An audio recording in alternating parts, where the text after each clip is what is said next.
Isso aqui é o que a gente considera no Brasil e fora, e no Vale do Silício principalmente, um formato canônico de pitch. Tá? Vou falar um pouquinho da minha experiência. E eu sempre conto essa história que ela tem muito a ver com empreendedorismo e talvez quem é empreendedor aqui se identifique. Quando eu tinha 7 anos de idade, eu sempre fui muito imperativo, queria fazer tudo ao mesmo tempo e sempre fui extremamente competitivo. Então, eu me inscrevi numa competição de natação, quando eu tinha 7 anos de idade, na minha escolinha. Detalhe, eu não sabia nadar, mas eu adorava a ideia de competir. Né? Então, eu me inscrevi, para o desespero dos meus pais, eu apareci lá na hora, no dia, 8 horas da manhã, com a professora lá. Quando a professora deu o apito, eu pulei na água. A piscina era rasa o suficiente para que eu pulasse lá embaixo, respirasse e chegasse ao outro lado, não só vivo, mas em primeiro lugar. E para mim isso tem muito a ver com o que o empreendedor faz. Ele pula de cabeça numa coisa que ele não conhece muito bem, ele sabe que ele tem que sobreviver, e não só sobreviver, mas sobreviver com louvor do outro lado. Né? Cresci muito empolgado com esse tipo de coisa nova, coisa diferente, eu quero fazer, eu quero competir. Eu cresci, a maior parte da minha vida eu vivi em Manaus, né? Eu sou da selva, e por uma grande sorte, acabei indo parar no Vale do Silício. Quando eu estava no segundo ano do ensino médio, eu decidi que queria fazer o vestibular para entrar na faculdade já. E a minha mãe postulou que se eu fizesse o vestibular, teria que ser para medicina. O sonho da minha mãe era que eu fosse médico. Né? Até hoje ela pergunta se eu já abri o consultório. Né? Então ela vai fazer o vestibular para medicina. Passei no segundo ano, na Federal do Amazonas, na época, e tinha um recurso, que na época, que agora nem existe mais, que você pleiteava para adiantar as provas do último ano do ensino médio, e se você passasse nas provas do terceiro ano, você estava formado. Então eu falei, não, eu quero fazer o recurso agora, eu quero adiantar isso. Eu fiz as provas, passei, terminei o ensino médio em 2 anos, né, o colegial em 2 anos, e aí tive esse terceiro ano que eu não tinha a mínima ideia do que queria fazer. Aí comecei a fazer as coisas que as pessoas fazem quando tem 1 ano e não sabem o que vão fazer. Comecei a viajar, fui mochilar na Venezuela, atravessei a Amazônia, fui parar no Caribe, comecei a fazer um monte de coisa. Chegou um certo ponto que um padrinho meu falou assim, Gabriel, você não vai ser médico, vai? Acho que não. Acho que medicina não é para mim. E você não sabe o que você quer fazer. Não sei o que eu quero fazer. Você já ouviu falar das faculdades americanas? Lá você pode escolher, depois de testar muitas coisas diferentes, você pode escolher o que você quer fazer. E eu amei essa ideia, porque quer dizer que eu vou poder fazer design, engenharia, psicologia, teatro, e depois escolher o que eu quero fazer, eu quero estudar? Onde é que eu assino para fazer isso? Comecei a pesquisar, comecei a descobrir quais eram as faculdades. Comprei uma listinha, uma revista, numa banca de jornal, que era uma edição da US News, e tinha as top 20 faculdades dos Estados Unidos. Eu falei, tá aqui, essas 20 aqui são as mais legais, então eu vou me concentrar nessas 20 aqui. Não falava inglês direito. O meu inglês eu tinha aprendido um pedaço em cursinho, e a maioria deles jogando Metal Gear Solid, então eu não falava inglês tão bem. Comecei a estudar feito um cavalo para passar. Né? Eu estava atrasado, porque eu fiquei alguns meses viajando para a Venezuela, então eu já estava atrasado no processo, eu tinha que pegar muito rápido e aprender como fazer as provas e como falar inglês direito. Quando eu cheguei no primeiro ano de faculdade, como eu tinha aprendido o inglês básico, que você estuda em cursinho, ball, chair, table, e o inglês rebuscado, que é o inglês do vestibular, eu falava feito um alienígena. Então ninguém sabia de onde eu era. Eu sabia palavras básicas, sabia palavras totalmente complexas e não sabia nada no meio. Eu falei, você é canadense? Né? Daquela listinha de 20, 3 disseram não para mim. A partir da quarta, todas disseram sim. E a quarta era Stanford. Stanford University, fica na Califórnia, no Vale do Silício. Dei uma sorte tremenda de parar lá. Não tinha ideia do que era. Depois fui descobrir, putz, aqui é o Vale do Silício, então é daqui que vem o Google, é daqui que vem um monte de ideia, é daqui que vem o Twitter. E acabei me identificando com o empreendedorismo. Eu não sabia que empreender era uma possibilidade. Eu cresci achando que tinham 3 profissões no Brasil.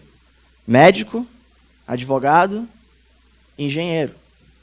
Eu não sabia que tinha uma outra coisa, que eu podia criar uma empresa, que eu podia criar um produto, que eu podia criar um serviço que não existe ainda. Me apaixonei por isso.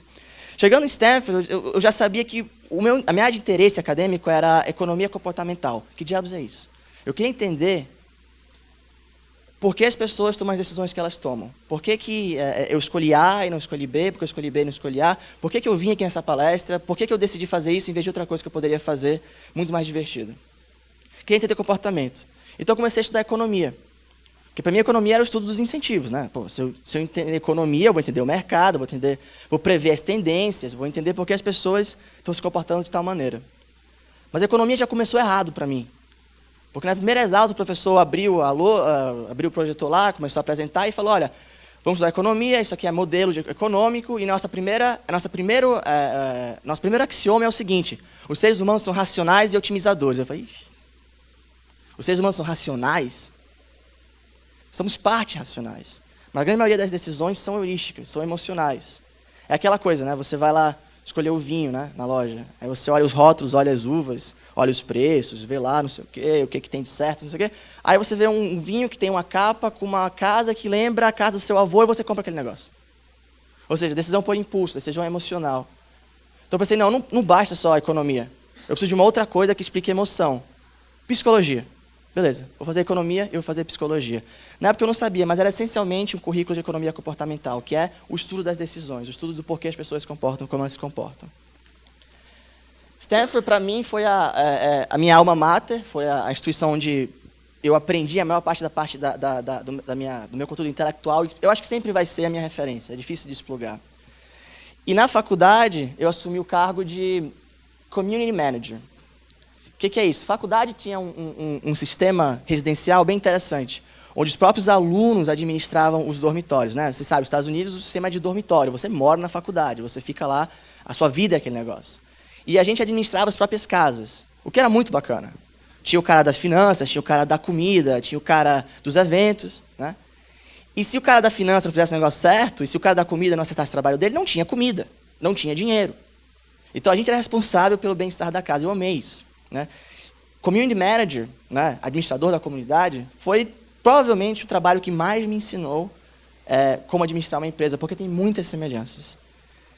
A minha descrição formal de trabalho era, Gabriel, você tem que fazer os eventos, ou seja, eu era o cara das festas, eu era o cara que organizava os encontros, eu organizava todo tipo de evento social, eu queria que a casa fosse bacana, e eu também era o cara que tinha que consertar e preservar a estrutura física da casa.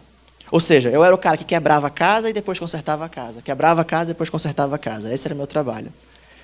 Para mim, era muito mais que isso, do ponto de vista de significado. Eu queria manter aquela casa feliz, eu queria manter aquelas pessoas bem.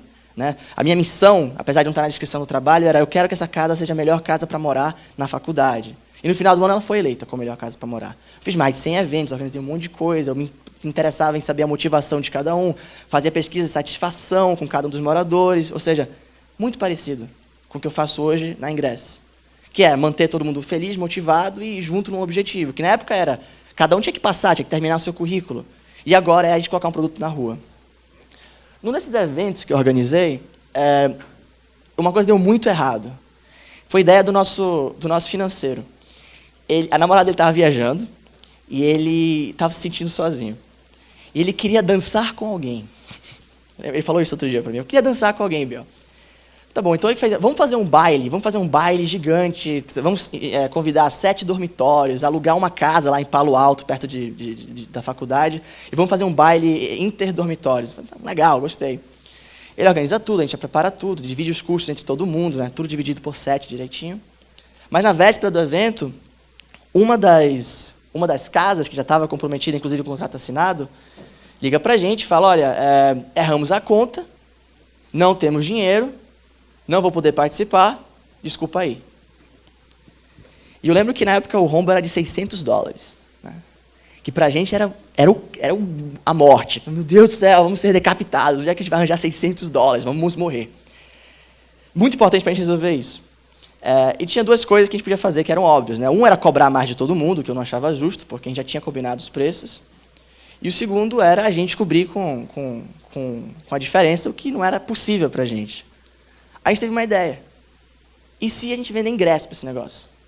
Pô, será que tem uma maneira de eu vender ingresso para esse evento? Tem gente de fora querendo participar, eu boto os ingressos para vender, as pessoas compram os ingressos e a gente cobra a diferença. Será que funciona?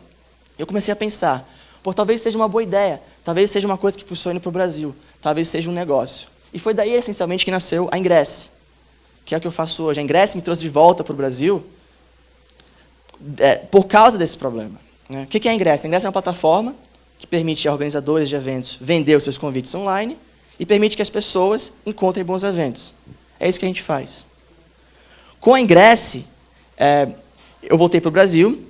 Ela começou como case lá em Stanford, na faculdade, numa aula famosa, que é famosa por tornar alguns projetos empresas, e alguns projetos são muito bem-sucedidos, como, por exemplo, o LinkedIn, que até foi mencionado na palestra passada.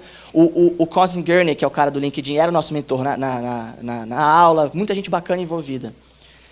E um dos professores foi quem falou, e imaginei isso acontecendo no Brasil, né? Gabriel, acho que você tem que trancar a faculdade. Eu falei, você tem que trancar a faculdade. Esse negócio aqui é grande, esse negócio pode ser grande, volta para o Brasil. Eu lembro que ele falou, Stanford is always going to be here. A faculdade não vai a lugar nenhum. Essa oportunidade, eu acho que vai. Eu comecei a pensar nisso. Eu comecei a me interar como é que eu fazia para levantar recursos. Porque eu sempre achei que o mercado de ingressos era um mercado que você precisa de um capital inicial para começar a rodar de maneira efetiva. Senão o crescimento é muito lento. E o nosso negócio é crescimento rápido. Então eu comecei a levantar dinheiro. Começamos com alguns anjos na faculdade. O professor da aula se tornou o primeiro anjo investidor. Quem sabe o que é um anjo investidor?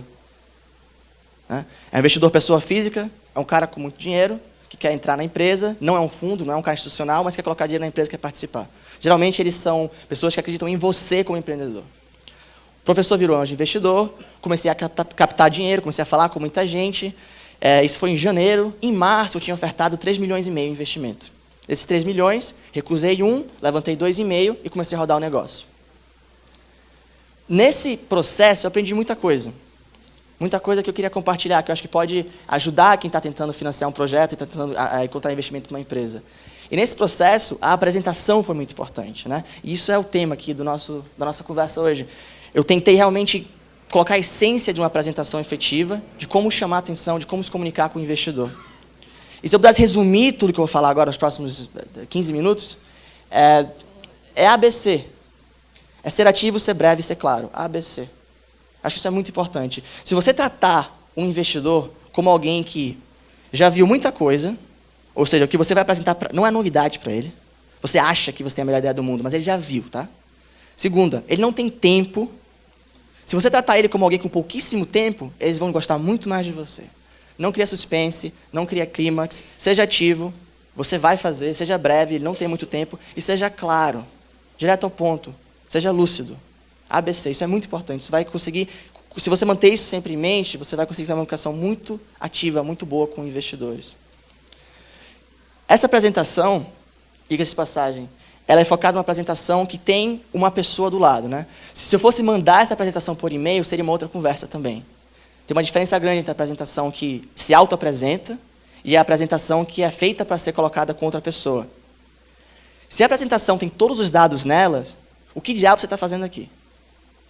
Ou seja, numa apresentação de pitch, você é o centro de atenção. Você tem que chamar a atenção para você. Isso aqui é um suporte. É usado para chamar a atenção, para apoiar o que você está falando, para ilustrar o que você está fazendo, mas você é o apresentador. Se tudo tem escrito aqui, você é redundante. E lembre-se, as pessoas têm pouquíssimo tempo de atenção. Pouquíssimo. Você consegue segurar a atenção por pouquíssimo tempo. Então você tem que estar constantemente trazendo a atenção de volta para você.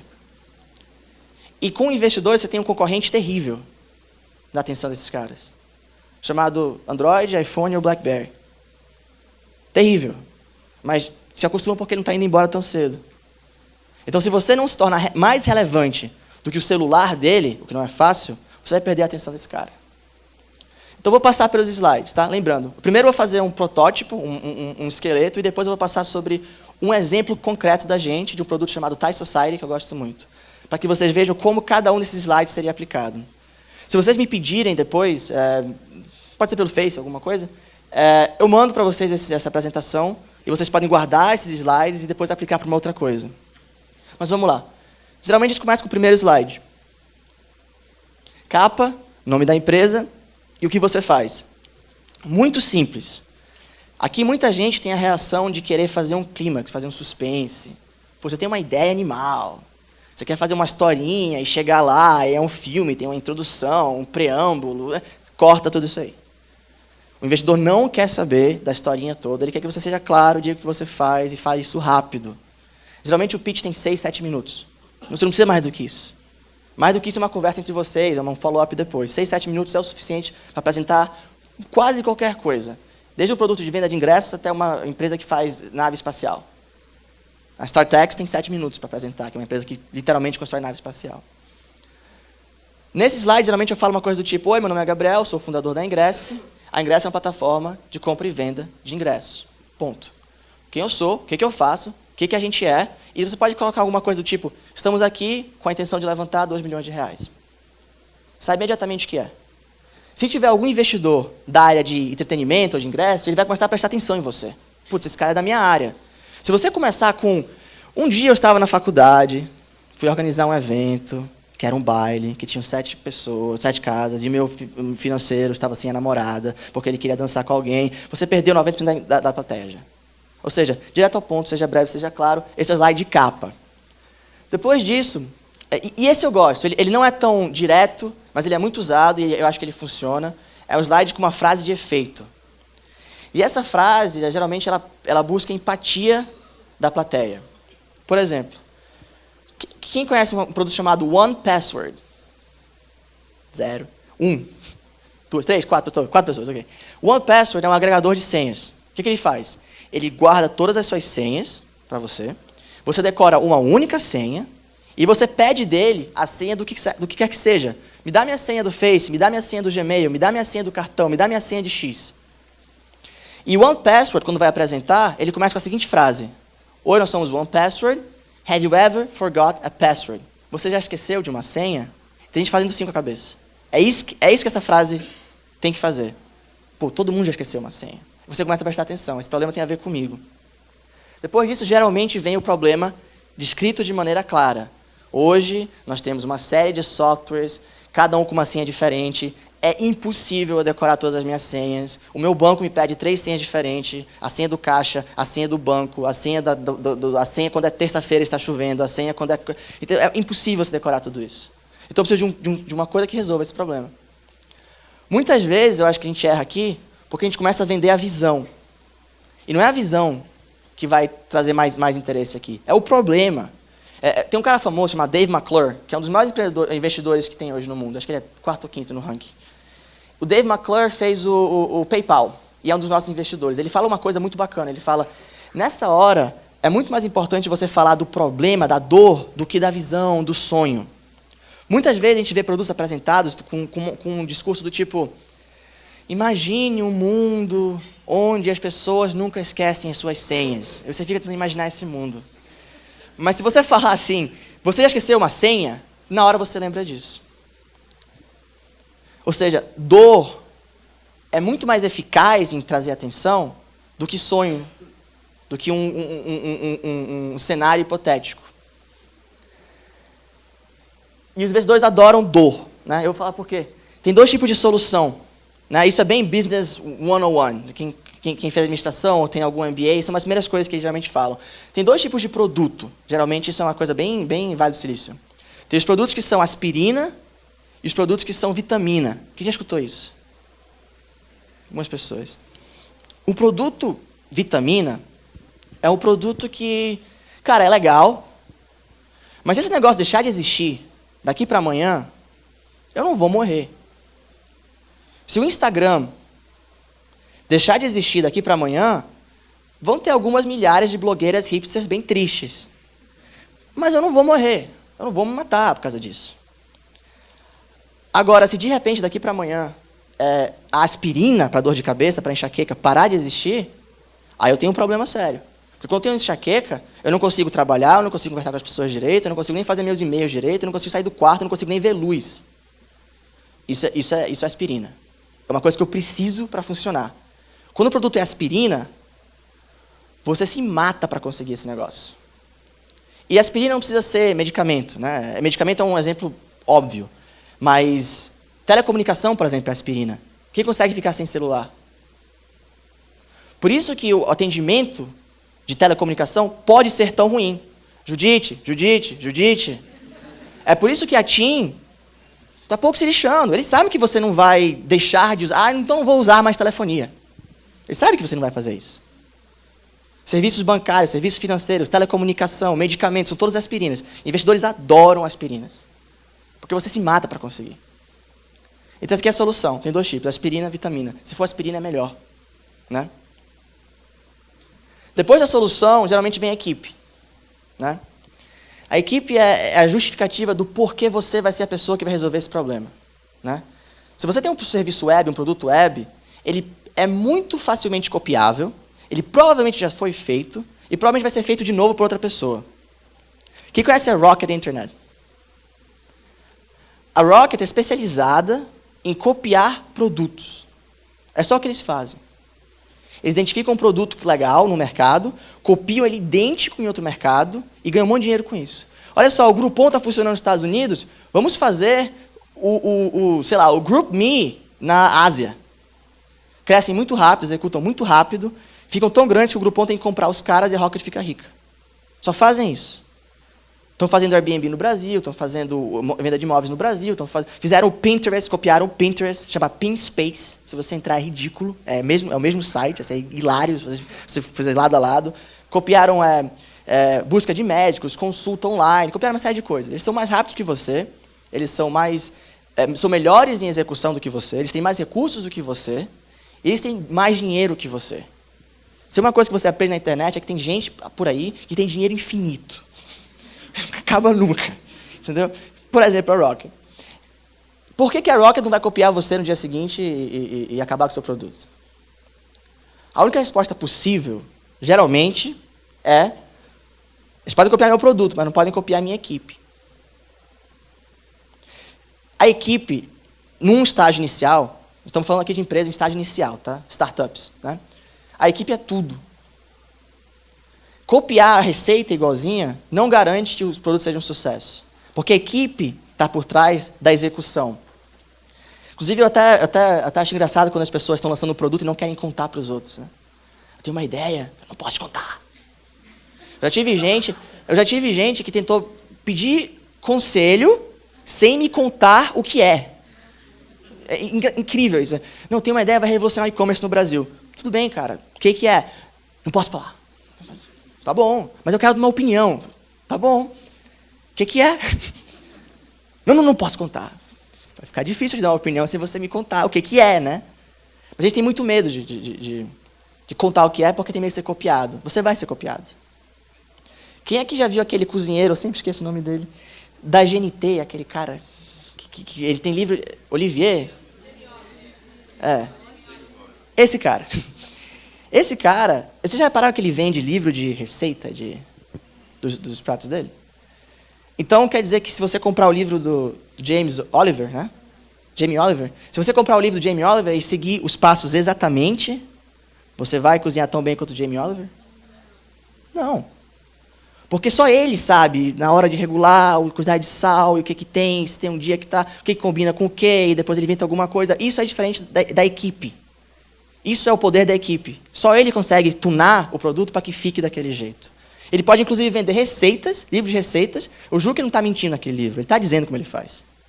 Ele pode, inclusive, vender livros de receitas, dizendo como ele faz, ganhar mais dinheiro ainda, e que você não vai copiar ele, você não vai ser ele. Essa é a importância da equipe. Né? Aqui, se você tiver alguém que tenha know-how, seja lá o que você estiver fazendo, é hora de colocar.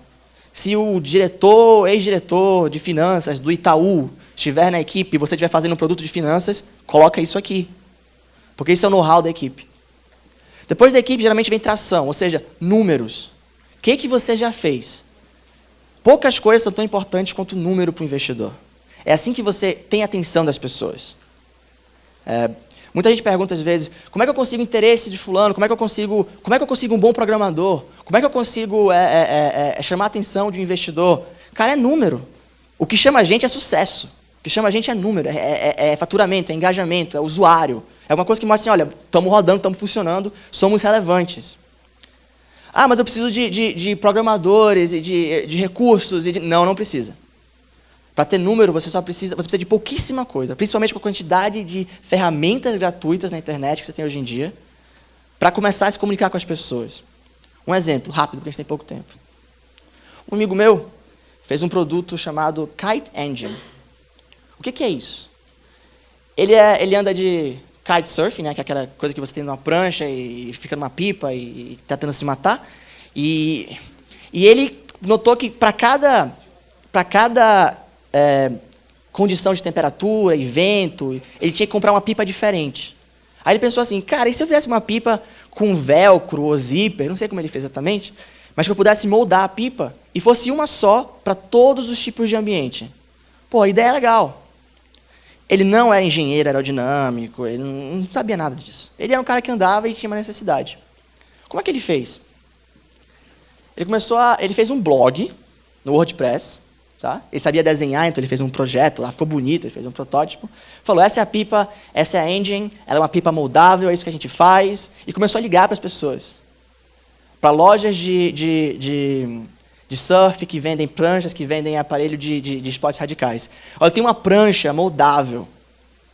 Quanto ela custa? $2.000. Tá, $2.000? Ela é moldável e ela se adapta à quantidade de vento no ambiente. A cada loja, pô, animal. Manda, eu quero. Me manda uma, eu quero comprar. Tá bom, obrigado. Outra loja. Cara, tem uma prancha moldável, não sei o quê, tá aqui o site, dá uma olhada. Cara, animal, me manda. Quanto é que custa? $2.000. Ok, beleza. Cara, tem uma prancha, 100 pedidos. 100 vezes $2.000. Aí ele foi para o engenheiro. Senhor engenheiro aerodinâmico, com PhD no MIT, que tem um trabalho muito bem pago, eu tenho uma ideia. Mas espera aí, não é só uma ideia.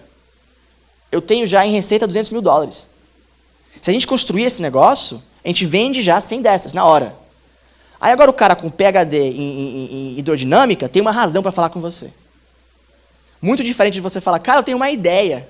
Você que ganha R$25 mil por mês, trabalha na TOTUS e tudo, né? Vem dedicar o teu tempo de graça para a minha ideia. Né? É uma conversa bem diferente. Tenho venda, eu tenho número, eu tenho tração. Então aqui você bota tração. Depois disso, geralmente vem feedback de usuário, ou seja, o que as pessoas estão falando desse produto? Estou na rua, estou rodando. Não vale a sua tia. Tem que ser um usuário de verdade. Alguém que se interesse pelo produto, que esteja usando o produto, alguém cuja vida foi alterada por esse produto. Né? Ou seja, não estamos numa bolha, não estamos numa incubadora de sonhos, estou na rua, estou rodando. E de preferência estou cobrando. Cobrem das pessoas pelo produto, cobrem delas. Uma vez que você pega o dinheiro das pessoas, aí sim você vai ter cliente. Aí você vai ter que entregar. Você pegou no meu dinheiro, eu quero o meu ingresso. Se esse ingresso não chegar, eu vou te processar. Aí você começa a tratar de negócio. Enquanto o produto estiver de graça, putz, o Instagram não funcionou. Você vai lá no Procon reclamar do Instagram? Não, é de graça. Se foi, foi. Se não foi, não foi. Uma vez que você cobra das pessoas, você começa a ter feedback gratuito.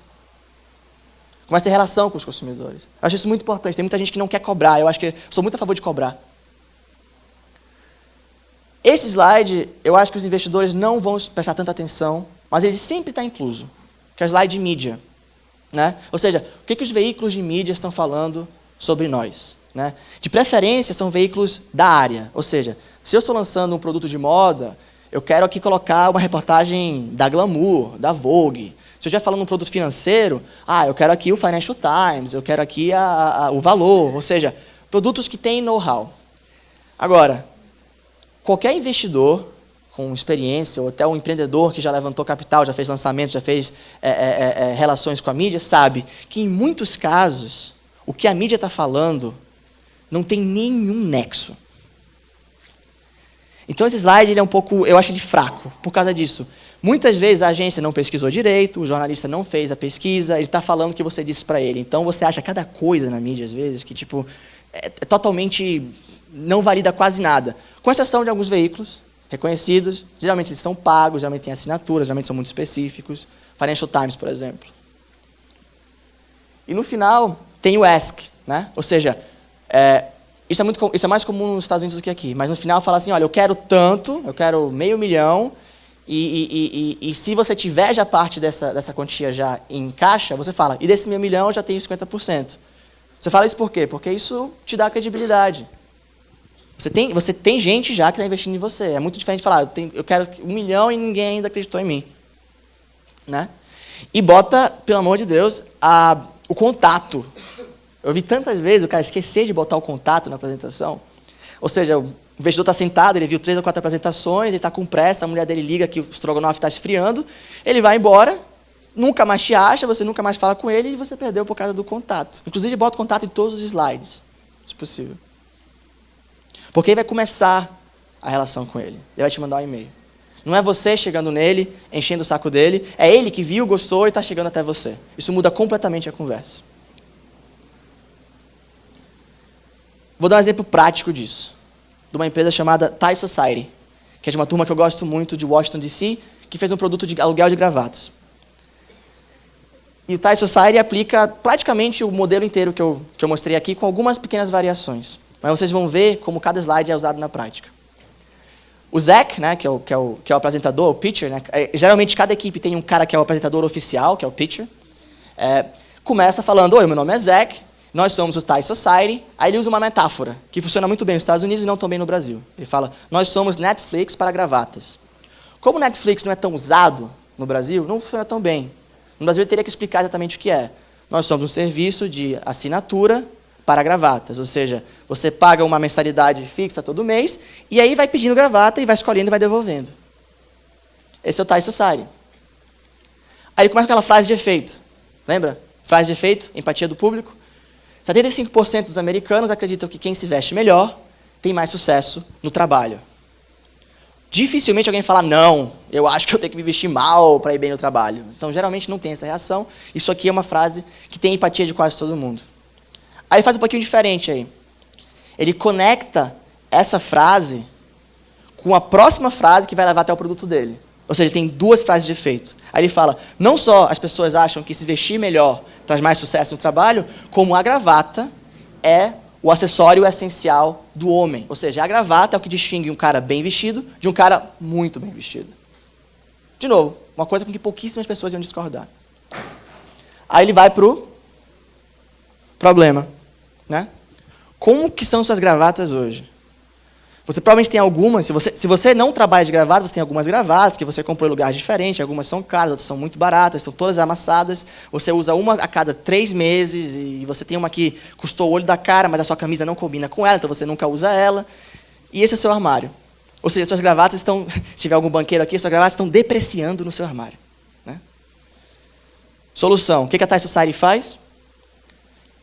Nós somos um serviço, onde você assina, paga $9 por mês, e você escolhe o que você quer. Melhores gravatas por aí. Né? A gravata do Armani, a gravata do Louis Vuitton, a gravata do... Pessoa famosa. Insira os nomes aí. E aí você consegue combinar com o que você quer. Eu quero uma gravata top vermelha. Porque hoje eu vou de vermelho. Gravata top vermelha. Devolve, não fica lá, outra pessoa aluga, é muito mais barato, sai muito mais em conta, você está vestido muito melhor. Esse é o Tie Society. Quem está fazendo isso? É o Zach e o cofundador dele. Por que são as pessoas certas? Porque o Zach trabalhava no governo norte-americano. Ele é um cara que trabalha de gravata todo dia. Ele sabe exatamente como é isso. Como é ter que ficar combinando e comprando gravata e não dá certo, e a gravata não presta. O cofundador dele é um cara de venda de roupa, de retailing de roupa. Ou seja, ele conhece a logística, sabe como é shipping de roupa, sabe quem são os fornecedores, etc, etc, etc. Essa equipe faz todo sentido estar resolvendo esse problema. E são as pessoas certas para resolver esse problema. A Rocket não vai copiar esses caras porque não tem o know-how dessa equipe. Olha os números dos caras. Começamos em novembro, tinha menos de 0 gravatas sendo enviadas por mês. Em junho, já está chegando em mais de 1.500 gravatas sendo enviadas por mês. Isso aqui, geralmente, você quer que tenha a forma de um taco de hóquei para cima. Que é um crescimento exponencial. Quer dizer que a minha empresa hoje vale X, e amanhã vai valer mais de 2X, e depois da manhã vai valer mais de 4X, ou seja, o meu valor aumenta muito rápido. Isso, os investidores procuram crescimento exponencial sempre. Eles não querem crescimento linear, demorado. Eles querem um negócio que exploda. Né? Se vocês dão um zoom out nesse gráfico, é porque ele é muito pequeno. Mas isso aqui pode ser uma curva exponencial. Ela parece uma curva exponencial. Né? Para os engenheiros aí, o expoente de E é maior que meio. Né? Usuários. Ou seja, um cara que usou o serviço. Esse cara está falando, o Brandon está falando, cara, eu acho que esse serviço me ajudou a conseguir um emprego, eu me vesti melhor, me senti mais confiante, fui melhor na minha entrevista de emprego. Eu acho que o Tie Society, em parte, né, uma pequena ajuda, mas me ajudou a conseguir um emprego. Pô, obrigado, pessoal. Usuário de verdade. Veículos de mídia. Né? Veículos de mídia, ou seja, quem está falando, coloca ali o Fashion Forward, ou seja, uma revista de moda, e outros grandes veículos dos Estados Unidos, NPR, NBC, estão falando deles, ou seja, estão falando de mim, né? Não sabemos se a fonte é totalmente relevante, o Fashion Forward é relevante, mas estão falando de mim, estamos chamando a atenção, e no final, ele pede o ask dele. Eu quero $500 mil e já consegui aí 100 mil dólares. Mostrando alguma credibilidade e bota o contato ali, founders@tiesociety.com. Ele termina com uma frase animal, que é uma frase de efeito dele, que se houver uma, eu acho que é muito bom, porque ela deixa bem vivo na memória da pessoa aquele produto. Ele fala assim, nós somos Science Society, queremos $1 milhão, já temos 20% comprometido. Se vocês se interessarem, procurem, por favor, as pessoas mais bem vestidas da sala. E termina. Ou seja, frase legal, frase de efeito, uma frase que vai chamar a atenção, que as pessoas vão lembrar disso. Né? E, obviamente, eles estão super bem vestidos, super alinhados durante a apresentação. Tá? Dei o esqueleto, cobriu o pitch. Tem milhares de outros pitches que podem ser feitos baseados nesse esqueleto. Né? E você adapta conforme for necessário. Mas antes de encerrar, e essa é a minha mensagem, eu queria só mencionar, buscar investimento para uma empresa não é o objetivo da empresa. E tem um bust de empreendedorismo que eu acho que confunde isso um pouco. Muito mais legal do que receber dinheiro é fazer dinheiro para a empresa. O seu objetivo é fazer o negócio dar certo. Buscar investimento é um passo, um processo que vai ajudar você a levantar o negócio do chão, mas não é o objetivo da empresa. E o investidor sabe disso. Um bom investidor sabe que ele não é o seu foco de atenção. Um bom investidor sabe que a melhor coisa que ele pode fazer é não atrapalhar. O foco de atenção é o cliente. Quem manda é o cliente. Se o investidor falar, você tem que fazer isso no produto, e o seu cliente fala, você tem que fazer aquilo, você fala, desculpa, cara, o cliente está falando isso aqui, eu vou fazer aquilo. Claro que tem que ser coleta de dados sistemática, não é um cara só. Né? Mas isso é muito importante mencionar. Levantar investimento tem um objetivo, e não é levantar investimento em si, é fazer o negócio dar certo. Esse sempre é o objetivo de um grande empreendedor. O grande empreendedor é alguém que faz o negócio dar certo, que transforma uma ideia em negócio, e faz o negócio rodar, atende as pessoas, gera valor, e no processo ele levanta dinheiro para isso, para que o negócio cresça mais rápido e dê certo mais rápido. Né? Ter dinheiro não é igual ser investidor. Tem muita gente que acha que eu tenho dinheiro, eu sou investidor. Não, você tem dinheiro, é diferente. O investidor, às vezes, pode agregar muito mais com uma quantia muito pequena de dinheiro. E ser empreendedor não quer dizer ter capacidade de levantar dinheiro. Quer dizer ter capacidade de fazer o negócio dar certo. Pessoal, obrigado. Não sei se tem tempo para pergunta, acho que uma ou duas talvez tenha tempo, mas espero que tenha ajudado. Obrigado pela atenção de vocês.